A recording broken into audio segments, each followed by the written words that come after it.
Another wild week in real estate. iPro scandal deepens, and the first time buyers are waiting. Distressed listings are surging up.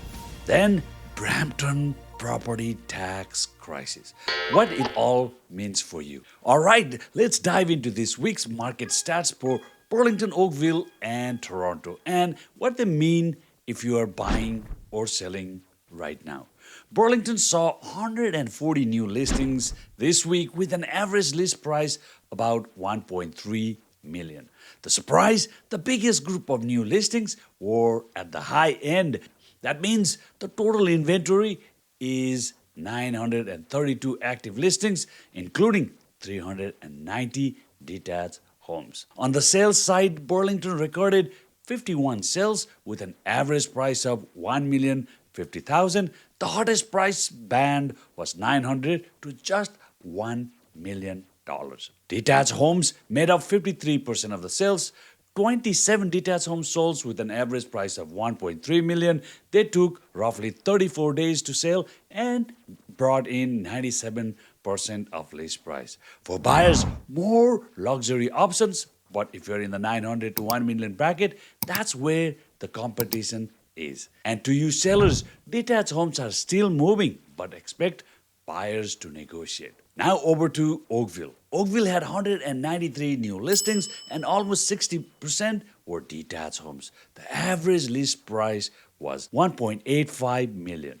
And the luxury market is heavy in Oakville. 61 new listings with prices over 2 million. The active inventory now sits at 1,400 with over 700 detached homes. And for sales this week, 49 were detached. The overall average sale price was around 1.4 million. Now on the detached side, average 1.9 million and taking 36 days to sell. For buyers, the 2 million segment is crowded. You have leverage if that's your range. For sellers, you are facing a lot of competition.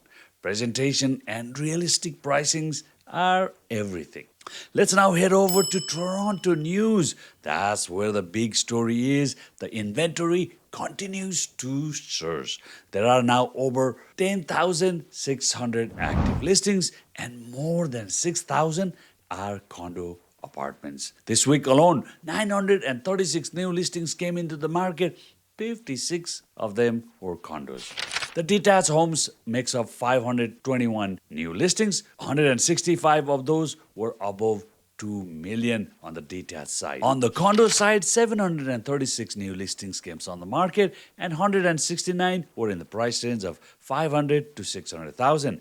Sales this week, 397 in total.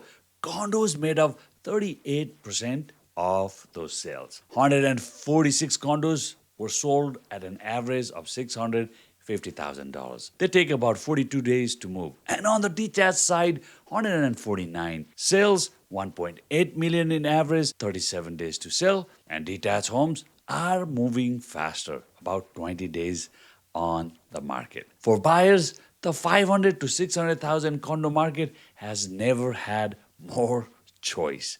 For sellers, detached homes are still selling well, but condos are very slow. But be ready to sharpen your price or offer incentives. Now back to the headline stories. The iPro trust money crisis. This is a disgrace. The iPro story just won't go away, and for very good reason. This week, we also learned the missing trust money wasn't used for personal gain, but rather to keep the brokerage alive. That doesn't make it okay. Client trust money is sacred. It's there to protect buyers and sellers and not to pay your operating expenses. This very thing erodes confidence in the industry and raises calls for tighter rules and more oversight from RICO. For buyers and sellers, ask questions about your deposit money. Who is holding it? How is it protected? Because this is your money and your future home. And this next story is very concerning. First-time home buyers are delaying purchases longer. A new poll shows many first-time home buyers are pushing off their plans for another year. Even with low prices and more inventory, affordability remains the challenge. Rents are high, savings are harder to build, and the cost of living keeps rising. But here is the trade off: waiting might mean slightly lower prices. If rates were to go higher, the math doesn't get easier. For buyers, if you are financially stable, today's choice and negotiating power might outweigh the waiting game. And for buyers, condos and entry level homes are slower to move.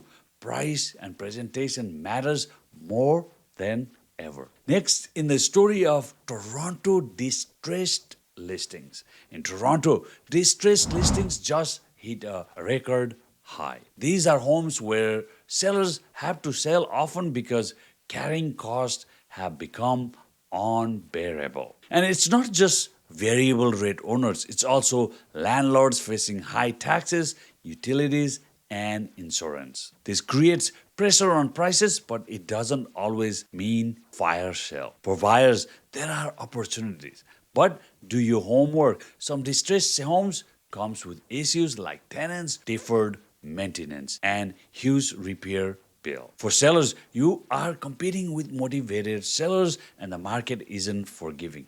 Strategy and pricing are critical. This next story is very deep. Brampton property tax crisis.